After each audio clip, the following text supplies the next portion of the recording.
Okay, so thanks for joining me on this third video on spring management. And I hope you're learning a lot. We're continuing our discussion right now on the swarm and how they emerge and spill out of the front of your hive in the spring, talking about how that happens. And so as we continue, as the colony begins to rapidly exit their hive, there is a circular motion that occurs immediately around the hive. They may go a little bit beyond it, but normally they just kind of hang out around the hive and circle the hive until the circle gets larger and larger and larger, and then they might start moving as a huge group of bees in the air. Again, anywhere from 10 to 14 to 20,000 bees, and they are just taking up the sky. It's phenomenal to watch. And they continue to kind of move right or left, forward or backwards until they maybe don't even seem like they know where they're going. But finally, they will come to rest on something. Now, in the old days, people used to think that you could actually beat on some pot and pans, and the noise would actually call the bees, call that swarm, down to settle on a tree. And I've tried that a few times around the farm when bees are swarming, and I can't get that to work. I have no success with that. What I have done, though, is that when they're swarming, when they're in the air and they haven't landed anywhere yet, I've been able to take the swarm trap and put it in the middle of on the ground, or hanging from a tree around where the swarm is still all in the air. And that works every time to draw them down into that swarm trap. And so that can be one way maybe that you can experiment. See if you can capture these swarms if it happens to you. Now, normally, not only do they just kind of leave the hive in a circular fashion, swirling around somewhere around your hive that they came out of, but they quickly settle down somewhere nearby. We think usually about 20 feet away, and they'll land on a limb, the bumper of your car, a swing set, and they can land anywhere. And it's quite alarming sometimes. You wake up and you look out and there's this unusual something hanging from your swing set or your clothesline or a tree limb, and you're like, what is that? It really surprises you, and then you go, aha, that's what it is. Also, we have pretty much agreed that bees really swarm on a nice day. And we oftentimes think that bees swarm right after a stormy spell, like a couple of days of thunderstorms, rainy weather. And then all at once it gets beautiful the next day, nice calm weather, beautiful blue skies, nice temperature. We all feel like, uh-oh, red alert, this could be a swarm day. Rarely do bees swarm when the weather is foul. So those nice spring days in May, for me in Illinois anyway, is kind of red alert on looking for swarms. And I always make a habit every morning of going out and just checking nearby trees, known places where I've seen swarms land before. But they do move off to a short distance and cluster there hanging from a tree. They can hang from a tree, a fence post, they can hang from some soffit on your house, anywhere. And sometimes they're on the ground. They've just all landed on the ground or high up in a tree. And this is probably a good time to encourage you, be careful and trying to retrieve these swarms out of very tall places. There's no reason, I wish you would pay close attention to this. There's no reason to risk life and limb over 10 to 20,000 bees that you can buy for $100. A trip to the ER or even losing your life, it's crazy to do that for $100. So be very careful. I know some of you, like me, you're very adventurous. You want success and getting that swarm and getting those bees back. You want that. And you'll start to invent all kind of crazy ways to climb up or stand on top of something or tie ropes to things. But I assure you, I've done a lot of that, and I've had some very, very uncomfortable close calls. So I want you to be very careful about that. Most swarms land within a reasonable height. So, 10, 20 feet off the ground is where we find most of them. And it's not too bad to get a ladder and get that swarm. I've stood on forks on fork trucks. It's just all kind of crazy positions that I've put myself to get these swarms. And I would never do that again. I'm 58 years old. I'm not going to try to do acrobatics to try to capture a swarm. But you might be young enough and crazy enough to go out and tightrope a clothesline to get your swarm or something. But be careful. It does kind of vary greatly on the height of where these swarms will land. And sometimes it seems like, I'll tell you this, so that you'll be ready when it happens to you. You see a swarm, you go get your little deep box on a bottom board, take the lid off, you throw some frames in there, maybe some drawn comb, and you shake them in there, and aha, you feel like, I got them, woohoo, there. You're not going anywhere on my watch. And now you're happy, you kind of made a split, that hive split naturally and you caught it. Now you got 2 hives. All is good, right? Well, the next day you go out there and lo and behold, that same swarm has swarmed again. And you're like, I can't believe this. How could it swarm again? And now you're thinking, wow, in my case, the second time they swarm, they're usually higher up. It's almost like the bees are going, well, we need to get a little bit more out of his reach. So I'll go out there and capture them a second time, right? Same swarm, put them back in the same box, and they'll stay there a day or two. And the third time, they're so high up in the tree, they're like, okay, there's no way he's coming after us now. I mean, when a swarm really gets determined to go somewhere, it's really hard to battle that game with them. And it's hilarious how they almost have a mind of their own trying to keep you from capturing them. It can be an extremely challenging thing to do in the spring, is get a handle on these swarms. But rest assured, that first place that they come to, that is a temporary resting place. They are not going to stay there very long. Now, let me tell you about a technique that I use.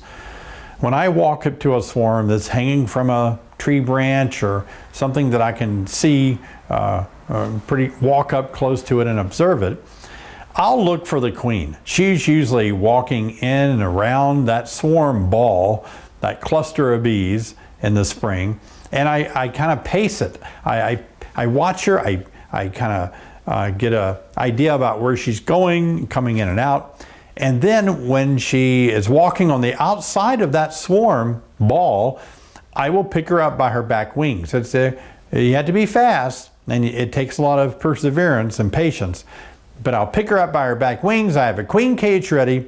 I put her inside that queen cage, boom, I've got her.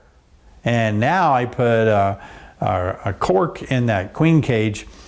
Now I have the entire colony that is, going to do what I want them to do because I hold the queen in my possession. And then usually what I do is just put the queen in the deep hive box, put that hive box below the limb or the branch, and then I shake those bees and they all go inside the colony.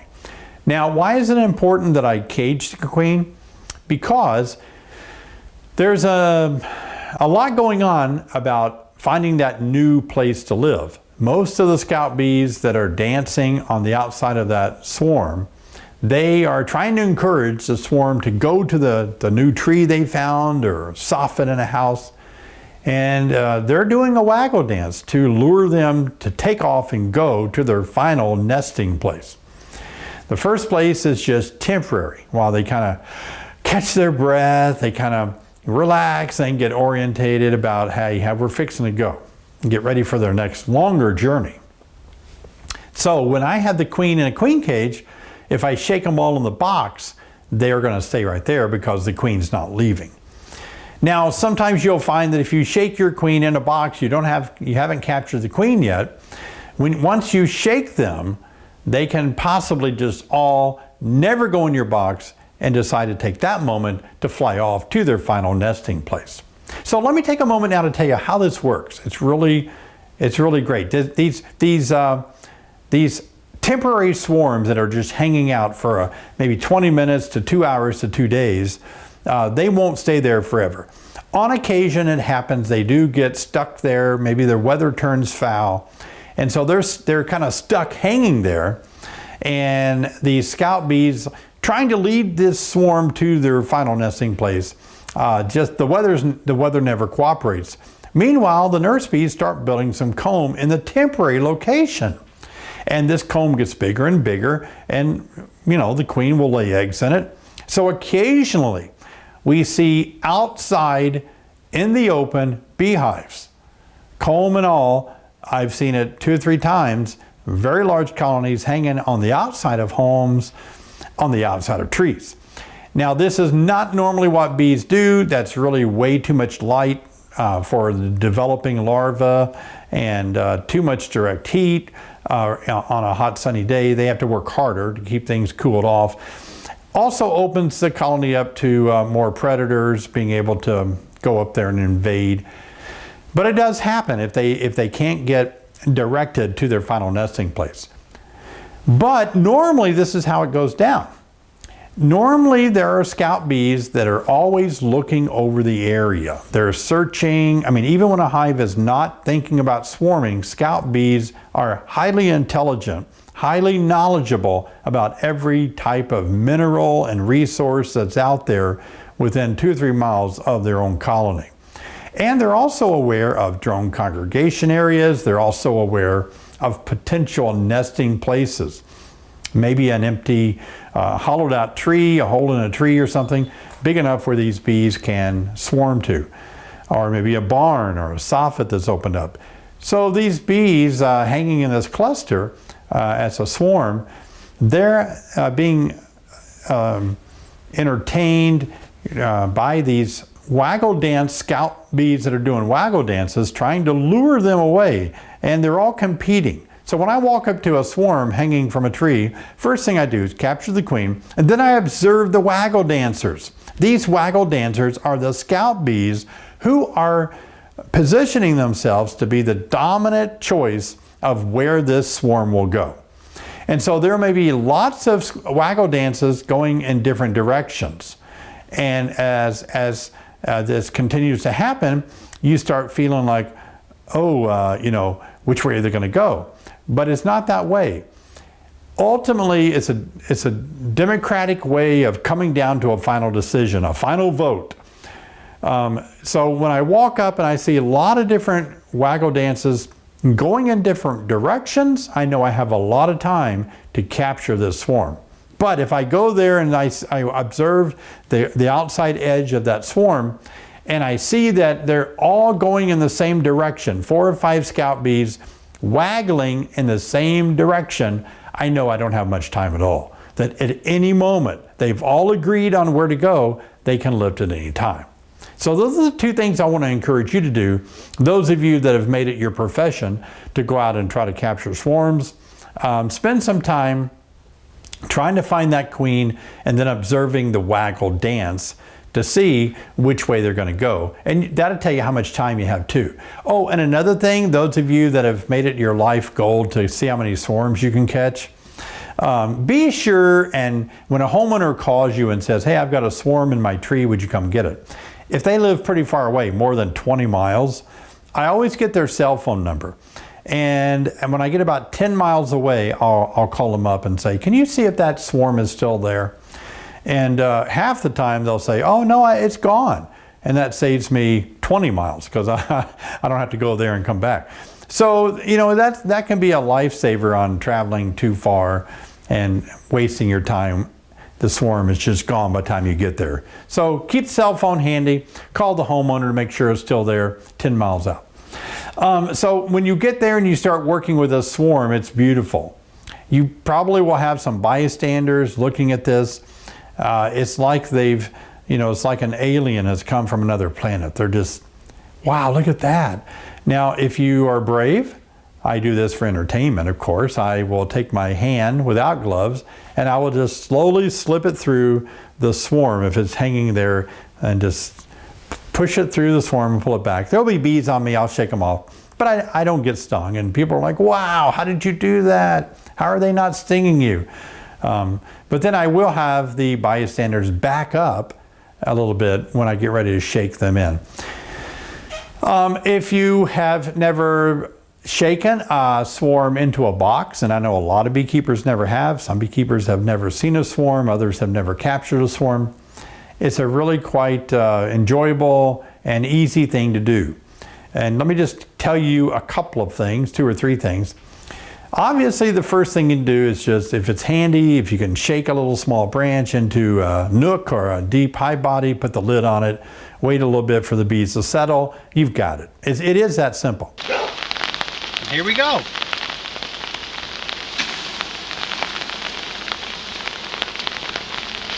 And because it's raining, I'm going to go ahead and put a lid on it and gently lay this on the top to keep the water out. Maybe the hive will stay in there.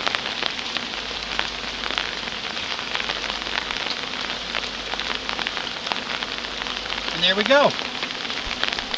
I've seen other people actually cut the branch and then take that branch and put it down into the box and either shake the branch vigorously at that time or leave the branch in there for a day while and put frames around it and have the bees migrate over to the frames. My ratchet ones will work better.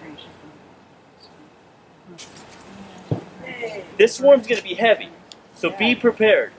Especially those of you that are smaller in stature, and this is probably 3 pounds at least right here. I can feel it. So you get a bigger swarm, you're going to cut that, and you're going to come down very quick. So make sure your box is in the right place. Notice there's bees flying around, but not a whole lot. I can now take this, and if my box is big enough, I can trim it. I can put my cover on. My entrance will be closed. I now got my swarm. Just look at how packed it is. Isn't that crazy? You hear that?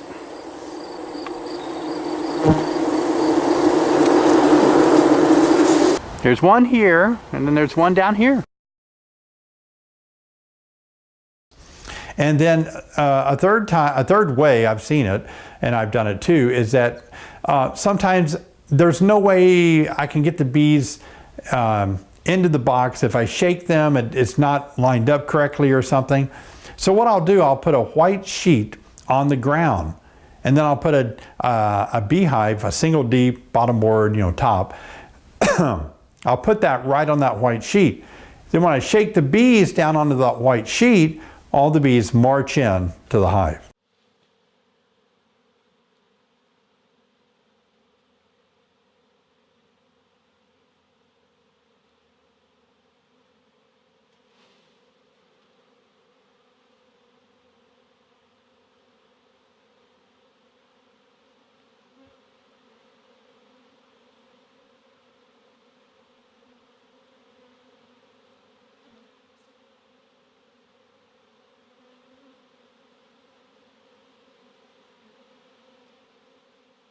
And the way that works and why it works is because bees like to go into a dark spot, a dark crevice. They see the entrance to that hive as dark. And it works better if you put the hive on a white sheet. If you don't do it right, there'll be a gap between the hive and the white sheet, the bottom board and the white sheet. So I try to take the sheet and bunch it up so that when they walk up toward the hive, they won't go under the hive. They'll go right into the opening of the door of the hive. And that's a few ways that you can kind of position your equipment to actually capture that swarm into your boxes. That's amazing. And that is a neat sight for people to see as they walk and run. Is that because it's used equipment and they smell the bees? It helps. I've used cardboard boxes. I've used everything. So neat. All you're doing is you're providing them that home, right? Because they're homeless. They are looking for a home. And you can look at them, they're running at this point. You should always drive around your vehicle with at least a 5-frame Nook box in it, smoker, hat and a veil, maybe a pair of gloves, a bee brush. Because I remember one time I was driving and I came to a 4-way stop sign and I looked and there was a swarm hanging from a 4-way stop sign. And luckily I had all the stuff in the back of my truck. I just go over there and brush them off into the Nook box, put the lid on it, and then drive on. I practically didn't even lose my spot at the four-way stop sign. It was so quick and easy. So if you have your equipment handy, you'll be much more successful.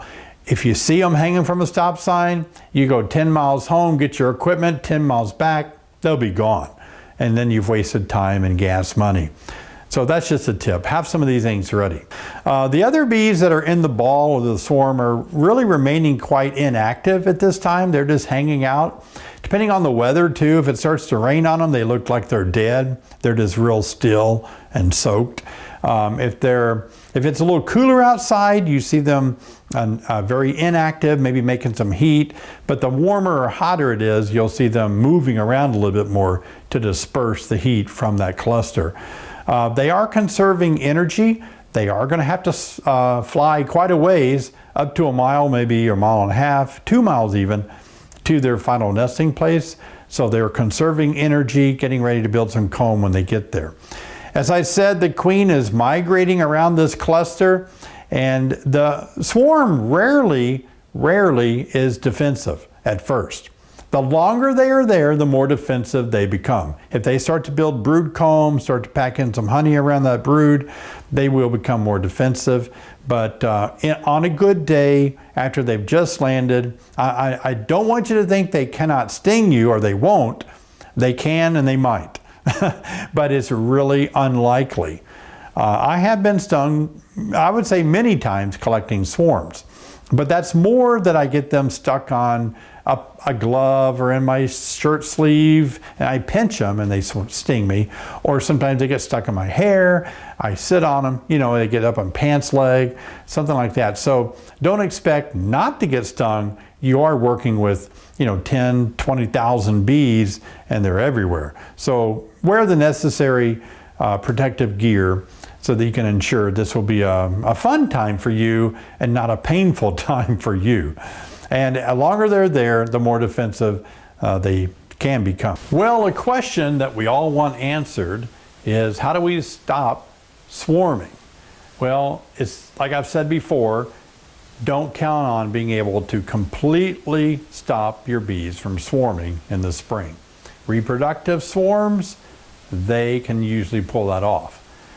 Other types of swarms, though, that we've mentioned earlier, like swarms that are being activated by being too congested, those are more manageable. You can prevent that by letting them not become congested. But how do you control swarming? How do we stop it? Remember, swarm behavior is deeply tied to the bee's survival instinct. They want to swarm in order to reproduce. That is how bees survive. It also is you need to pat yourself on the back, because if your colony is swarming, it means the hive is strong and it's healthy and it's able to swarm. Sick, weak, diseased colonies rarely, if ever, swarm. They just don't have the energy to pull it off. They can't raise the queens, they don't have the numbers to do it, to split off. And so you need to be able to say to yourself, wow, I'm a good beekeeper. I produced a colony that was so strong, so healthy, so populated that they wanted to reproduce another colony, or that they were so congested they had to reproduce another colony. So, think of it that way. You will notice that a colony will begin to make these supersedure cells on the top half, but the ones that we're concerned about are the swarm cells that are located on the bottom half of the frames.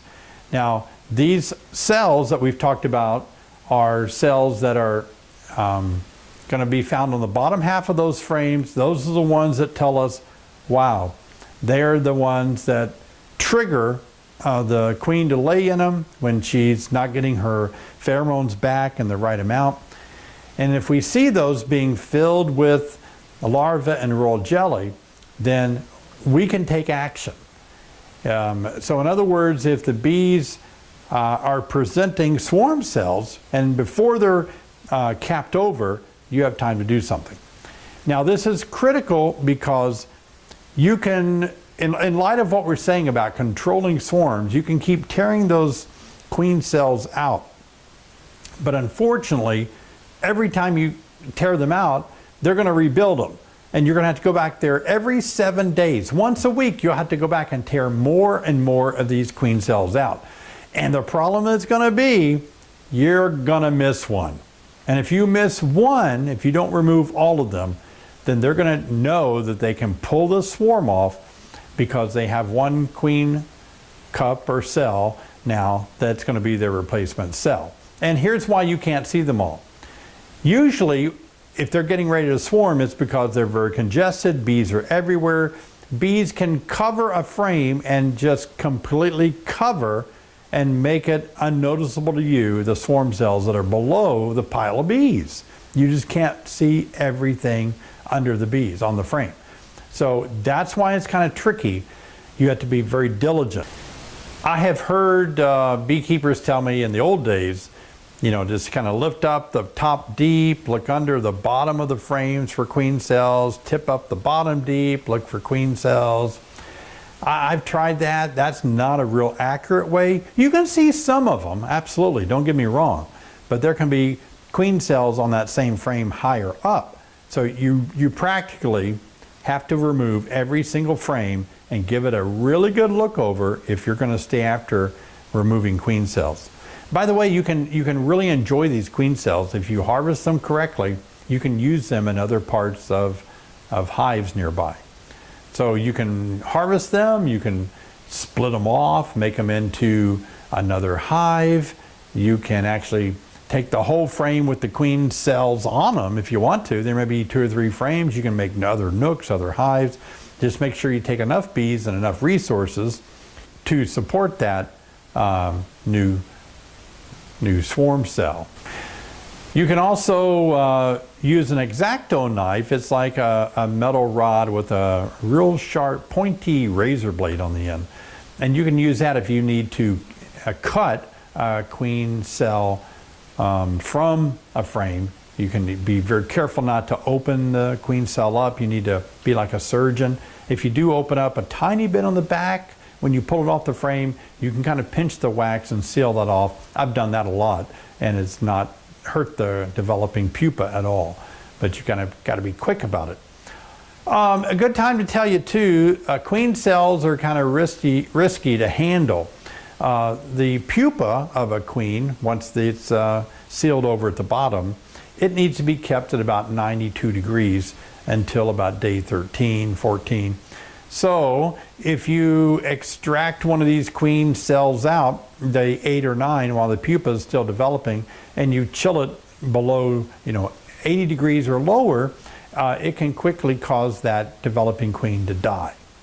Also, if you take those queen cells that are facing vertically along the frame of the hive, and you remove them and lean them sideways like this horizontally, that can damage the queen as well. It can cause her wings to stick to the inside of the cell, and it can damage her wings. So you really have to be careful if you handle queens much before day 13 or 14. They're going to come out of their cells on day 16. So a day or two before emerging, you can handle them without being so concerned about laying them on their side or controlling the temperature at 90 degrees. A little more forgiving as they get more mature. Now, if you're going to go stop a swarm and you look at your hive and you see some of these swarm cells, and you decide that you're going to cut all these swarm cells out, and that way your hive is not going to swarm, here's what can go bad. You can actually make a mistake, because what you may not realize is once you notice all these queen cells, and they don't have to be capped over, and normally they are before they swarm, but sometimes they swarm before those cells are capped over and they're queen cups. So you had to be careful to ensure that your original queen mama is still in that hive before you go cutting out all the swarm cells. Because if they have swarmed and mama's gone, and you don't know that, you don't take time to see that, and you start tearing out all these cells, guess what you've done?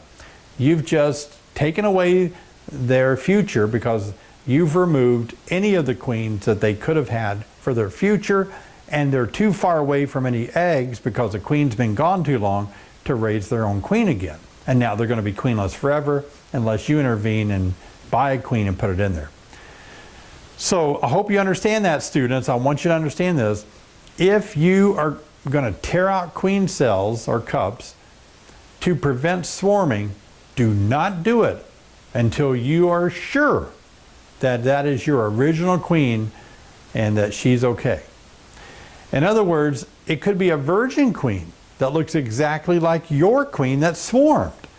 And in that case, you're okay because that virgin queen is going to be the new mom. And then those other queen cells are going to be destroyed by that queen and all the workers in there by the new virgin queen that becomes mated and takes over. They'll tear down any other queen cells. You can kind of be thrown for a loop though if you think there's a queen, that's my original queen. That's why it's important for you to become comfortable at marking your queens. Now, a lot of beekeepers ask me to mark their queens for them in the packages that we sell, nukes that we sell, and I really prefer beekeepers to mark their own queens. I think it's a good practice. If you're a beekeeper, you enjoy beekeeping, it would be great for you to become familiar with how to mark your queens. And you can take one of our queen rearing classes. We do teach that, we demonstrate that, we help you learn to do that. Holding the queen by her back legs and simply putting a little daub of paint on her thorax. The reason that's cool is because if you don't know whether your hive is swarmed or not, you don't know whether your queen is still in there, or if that's your queen or a different queen, you'll know if you've had her marked because it'll be the color code. This year in 2018, the color code is red, so we'll be putting red dots on the thorax of our queens.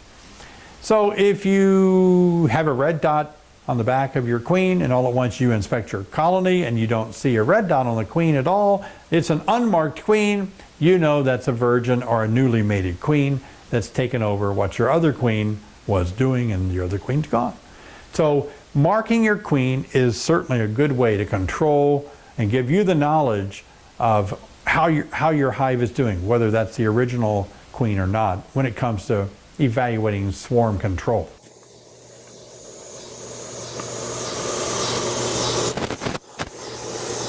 Where is she? Okay, I got eyes on her already. She's right here. I got her picked up. Gonna grab her back two legs to hold her stationary while I mark her. I got my marking pen ready. I'm gonna put a little white dot on her. And just for kicks, I'm gonna throw her in a queen cage.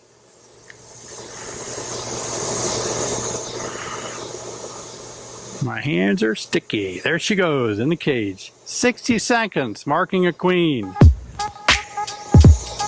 Regarding using these queen cells, these mature queen cells for other colonies, it's a good thing to do. It's easy, it's cheap, it's available to you, it's there, you've got to use them, right? But I caution you not to use them if you're very unhappy with that colony. If you're unhappy because the colony is very defensive, if they're very aggressive, you know, I would not use queens from that colony. I don't want more defensive bees. If that colony has shown signs of chalk brood, it's shown some signs of poor laying patterns, no way am I using those cells. I'll just disregard them. So make sure that when you do choose to use those queen cells, harvesting them out of a hive that's about ready to swarm, because when they swarm, they make 20 or more cells. And you know, they're just going to destroy them all anyway, right? Only use those cells, only harvest those and use them if you're really pleased with the genetics of that colony. So keep that in mind as well. And again, you can take a whole frame with several queen cells on it, or you can cut those out and move them around into your nuke boxes or to make a split. Swarm control, that's what we're talking about, is something that really depends on the level of pheromones in the colony. For example, the queen gives off pheromones, and those pheromones are picked up, licked, they come in contact with other bees around her. The retinue picks up the pheromones with their touching her, licking her with their mouth parts, and they spread them to other bees, and then those pheromones make their way eventually all through the colony and back to the queen. If those pheromone levels are low when they come back to the queen, it can initiate a swarm impulse, which causes the queen to start laying eggs in those swarm cells on the bottom bottom half of those frames. So that's how she is kind of triggered to start laying eggs. Now that's why it's always good to replace your queen once a year, once every 2 years, because younger queens have more QMP, queen mandibular pheromone, the glue that kind of holds the hive together. So when you replace your queen once a year, we think that it can help prevent swarming to some degree, not entirely, but to some degree in the spring. Because a new queen in July or August, that you give a colony in July or August, then that colony has a strong queen in the spring, which has more queen mandibular pheromone, which could potentially allow the pheromones to go around the colony, throughout the colony, come back to the queen, and satisfy her that she doesn't start raising more queens and initiates that swarm process. So keep that in mind as well. Now, some people are afraid that the nest area becomes honey bound, or in the spring it may become pollen bound, or even brood bound. But normally bees manage this quite nicely. But we do have to keep an eye on it, because if we do see that they're getting brood bound, and especially in the spring, we can get ahead of the game and start making a split, moving some brood out into another colony, and putting the gaps filling those places where we took the frames out of with undrawn comb, and let them start drawing comb out, and take the old queen in the split. They feel like they've made a split on their own, and that can help greatly. So remember that it's important that we evaluate what's inside that hive once we get warm enough weather to do that inspection, to make sure they have room to expand. So don't feel like putting a honey super on top of a very crowded colony will stop swarming. That, especially if it's undrawn comb and they have to draw it out, if they're really close to swarming and they're full and congested, and you put a undrawn comb on top of them in a honey super, it's like a desert to them.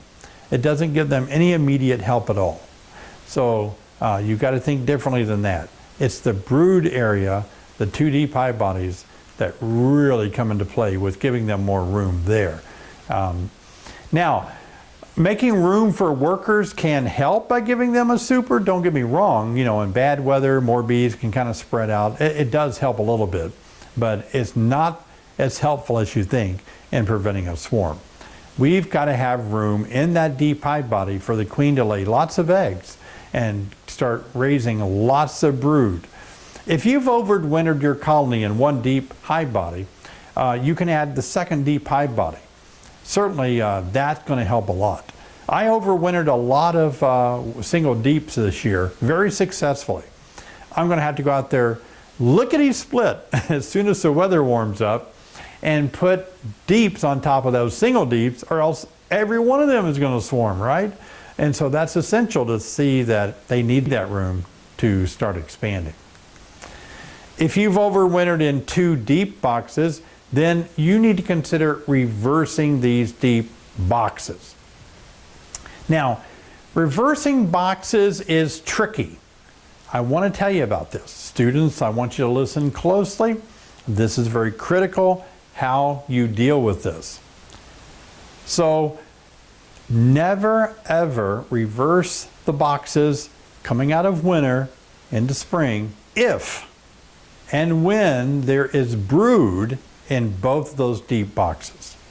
So if you see brood on the top half of the lower box and brood reaches into the bottom of the frames in the top box, you can't do a reverse, because the brood nest area is already right where they want it. They want it in the center of those 2 deeps, and it is expanding into the top and bottom boxes. By reversing them, you're putting a gap between the brood nest area, and that gap can be very detrimental. In fact, it can actually cause your colony sometimes never to recover. They can just continue to dwindle and get really weakened by that kind of a movement. They need to really have a tight nesting area, all the brood resources, egg, larva, brood, honey, pollen, exactly where they want it, surrounding the brood. So the only way we can successfully reverse the deep hive bodies if we overwintered with 2 is to make sure the lower deep hive body is free of any brood.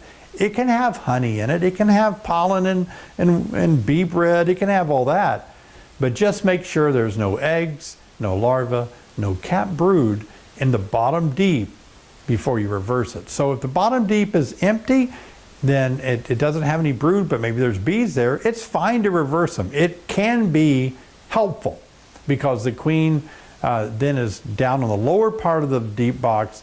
After you reverse them, she can move upward into the top deep and take advantage of laying in some of those prepared cells that now she has room to lay in. Which brings me to a point I want to clarify. Some people say that if the queen gets high up into the top deep box, and if you don't reverse them, she'll never go down. Not true at all. She'll always go down. She'll always find herself more room to lay eggs. So don't let that be something that you're scared about. Now, granted, it may take her longer, and it may certainly be faster if you can reverse them to get the queen going up into that next box. Absolutely. But don't think that she'll never go down, because she will. If you fail to reverse them, then she will eventually go down. So keep that in mind too. So reversing boxes is something that you want to wait until good weather to do, because the cluster can be high in the spring and it can still be some cold weather around the corner. And if you reverse those boxes too early, you're actually taking all of the brood and putting it down toward the bottom of the hive.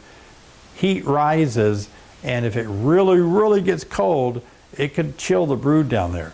So make sure that before you make your splits, you're kind of in the season of your spring that allows you to go and plant things outdoors without the fear of frost killing your new plants. That's a good time to make splits. Anything before that, especially smaller splits, it can be detrimental to those small splits, cold weather coming in. Now, we can also talk about other things like checkerboarding. Now, I'm teaching you how to maybe control some of this swarming tendency that we have, and keeping in mind that we can't stop it entirely, but we can do some things that may prevent it. And checkerboarding is one of those things. As you can see here, checkerboarding is when we have 2 deep hive bodies that have overwintered with the brood in the center as purple, and then we have honey, golden honey on the top. Now, checkerboarding is grabbing a couple more deep boxes and kind of putting some space between the frames, every other frame, spreading them out, and you can see how we've kind of moved the brood all up larger. Now, let me back that up again, because what we did not do is what I warned you about. Reversing is when you would take all of that brood in that bottom box and you would put it on top of all that golden honey, and you actually would have 2 separate brood areas. That's what I'm warning you not to do. But look at this again. Checkerboarding, the brood nest area still is all connected on the bottom 3, especially the bottom 2. That's the most critical point. But we're taking some of that brood up into the 2 top deep boxes in a full bona fide checkerboarding approach. And then what you do, you put frames in between these gaps that we've created, and as you can see, the queen is down in the bottom deep. Watch out for small hive beetle. This can be a problem because you've spread out, you've got all these bees that have now, instead of protecting 2 boxes, they're going to have to monitor beetles in 4 boxes, and that can be a challenge. Now, also, once you get to this level of these bees in these 4 deeps, you can really do whatever you want with these boxes. If you see that you want to make a split now after they've gotten these other frames filled out, or if you want to keep them 4 deep for a while to see if they can make more honey for you, it's really up to you. But this is a way that you can prevent them from swarming, not 100%, but helps a lot, giving them more brood nest area. Another method of swarm control, that's a better word than prevention because it's impossible to prevent a swarm, but a swarm control is the Damari method. Damari method is interesting to read through. George Damari in the late 1880s came up with this idea, and it creates the condition of a natural swarm situation without losing any workers, worker populations, without breaking any brood cycles. You know, when you make a split, you lose populations, you break brood cycles, you have to raise a new queen, and so on. But the Damari method is rearranging the colony, kind of like checkerboarding, but a little bit different, so that the queen and the brood are separated, but they still stay together. So as you can see here, the Damari method is when two deep hive bodies have significant brood in both boxes, the queen is in there with them, and you take two more deep boxes, you put a queen excluder between these two boxes, and you take two frames out with the queen on it and move it into the bottom deep of these new two deep boxes. Now, if you've got drawn comb, it works better. If you have to use undrawn comb, you have to. So as you can see, you've got two frames of brood and preferably nurse bees all over those two frames. The queen's laying eggs on there, and these other 18 frames are empty. If you've got drawn comb, that's better. If you've got undrawn comb, then you'll just have to use that, but drawn comb would be better. So you move those two frames of brood over. Remember, it's separated by a queen excluder. You move all the other frames up above, including the ones with the brood, the honey on it. And now the lower section is where the queen is there with a few frames of eggs and young larvae. And so what happens next, you got maybe empty foundation on top of her deep box. Watch out for beetles again. A lot of frames in there that bees aren't able to protect and stay after those beetles. So be careful about that. You got your queen excluder. All the other parts, frames from the other deeps are put up on top above the queen. So in a natural swarm, the queen and workers occupy and kind of live in this empty cavity down below and start to build out this new comb.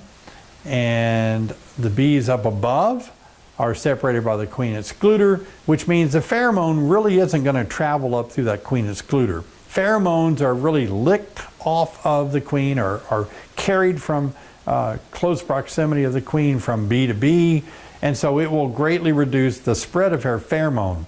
It's not to say that some pheromone may not trickle up through that queen excluder, but not enough to keep the bees up above from raising queens. So you have to watch for new virgin queens, queen cells occurring at the top in these two deep hive boxes that you've moved up there. But that's what you want them to do, because if they're going to swarm and raise some queen cells up there, then you want to do it in a controlled setting where you can have better manipulation of it. So in this case, you're going to have to go back maybe every 7 days again, remove all the queen cells and repeat that every 7 days, because they're going to keep trying to build queen cells up there. These adult bees are going to emerge from the brood comb at the top here in purple, and then those areas in that brood comb are going to be available for bees to begin to store things in, such as honey, right? The queen has room to lay down below. Freshly drawn comb or new comb that you put in there gives the queen that freedom to start laying down below. And these nurse bees start attending all this new brood down below, and hopefully they'll start putting a lot more honey above that queen excluder, and that's exactly what you want. The workers stay busy drawing out the comb down below. Now, you can rearrange all of these frames in a couple of weeks if you want to. Again, you can make splits, keep them together, try to raise honey, and try to use those two deeps as honey supers. Just beware that a deep hive body full of honey can weigh 70 to 80 pounds. It can really be miserable to lift. So once the brood is out of those two top deep boxes, honey can be placed in there, And again, that can be very heavy to lift, but that may be what you want. You've really forced the bees to expand and make supers for you. This is a great method. It's called the Damari method. This concludes video 3. Please click on video 4 for a continuation of spring management.